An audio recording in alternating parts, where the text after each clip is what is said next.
I made my first million from cutting grass, and here are 3 things nobody will ever tell you about what happens when you make £1 million.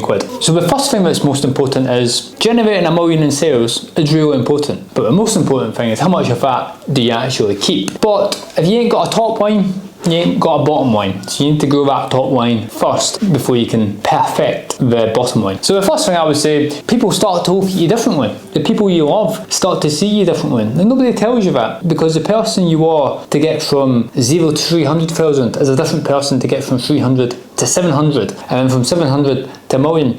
You have to change as a leader, and you have to stop being the doer of a company and become the leader. Most people don't like change, and for a lot of people, they will really struggle with that. And the people who you thought you were your friends, you realise are not your friends. You have to keep your wits around you. There'll be people who want to try and take a slice off your pie whilst also being nice to you. And the second thing, most people when they start a business have already worked, and they work 9 till 5, and they think, I'm going to get my freedom back. I'm going to work for myself. I'm going to be in control of my destiny. And they give up 9 till 5, and they quickly realise you're now working 5 till 9 for a lot less money. And most people can't stomach that, and that's when they quit.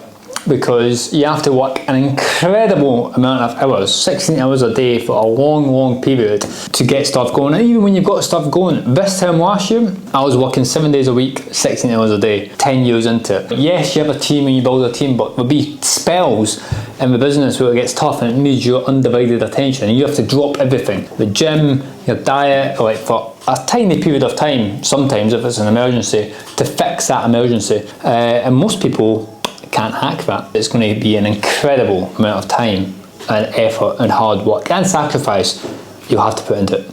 And the third thing, which is quite funny, you don't actually have £1 million in the bank. Normally quite the opposite. Cash is like blood. Comes in, it goes out, it comes in, it goes out. And the more you grow the business, the more cash you need to put back into the business to grow it. So although you're having more sales, you're pumping all that money back into the business to get that growth. Because growth isn't free, you have to put money in to get the growth out, then you get more money, and it's like an addiction.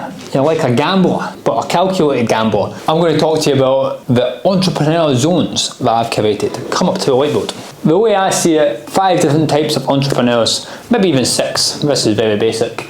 The 0 to 300,000. That's the busy fool, working, doing everything, robbing Peter to pay Paul. Very difficult business, get you a headache, and it's the sort of people who are always depressed. Then you've got the 300 to the 700,000, those are the grafters, but also still busy fools. So they're grafting away, they've got maybe a couple of teams on the road, and they're doing well, but the one person is managing the whole operation, and if he goes, the business goes as well. Then you've got the 700,000 to the $1 million. You're becoming a leader, you're having to change who you are, you're having to learn how to delegate, you're having to introduce middle management into the business, and you're having to really change the person you are to get there. Then you've got the $1 million to 3 million. That's the desert. That's where I am just now. You've employed all these middle managers, so much more overhead in the business that actually you've grown it that much, but your profit margin hasn't really kept up. And it's not until you get to the next zone, the 3 million to 10 million, that's the fun bit. That's where all this hard work and sacrifice starts to pay off, because you don't need to keep putting more money into those middle managers, because it takes the same amount of middle managers to run a few £1 million business as it does a £10 million business. And that's the bit I'm looking forward to. So making your first million is fun, but when you get to 3 million, that's when it gets really fun. Don't be put off by that, guys. It's a really fun journey. It's a bit of a roller coaster, and I've been on it. If you're about to start that journey and you want some help on that journey, give me a call, email, and I'll be happy to help anybody who wants to go on that same journey, but avoid all the mistakes that I made on the same journey, so you can get there further and faster. Guys, I've got a free weekly newsletter. You can sign up, link is in the description below, and you get into my brain every single week. And that's also got my contact details if you want to get in touch about any consultancy.